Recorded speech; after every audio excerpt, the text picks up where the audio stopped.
Ovo je milošću Božjim 9. po redu moja zbirka duhovne poezije koju sam naslovio Hriste Bože naš. Već 7 godina pišem duhovne pesme sa svojim porodicom, sa blagoslovom arhijereja našeg gospodina Davida.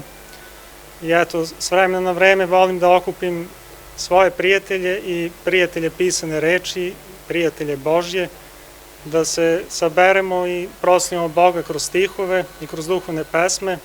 Tu su nadarena deca Bože koje će pokazati svoje Bogom dane talente i smisao svih naših sabranja jeste da umnožimo darove koje nam je Bog dao i kao što je Sveti Serafim Sarovski rekao da zadobijemo blagodat Duha Svetoga.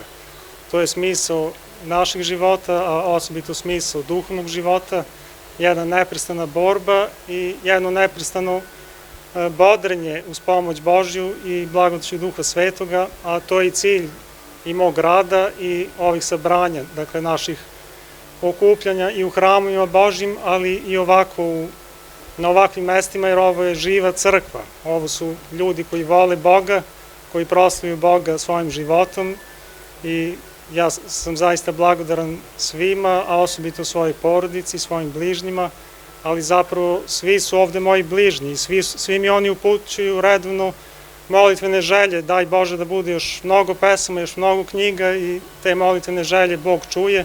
Tako da je ovo 9. zbirka. Hvala Bogu, pre neki dan mi je dostavljena i 10. oštampana zbirka, tako da sam na neki način zaokružio rad.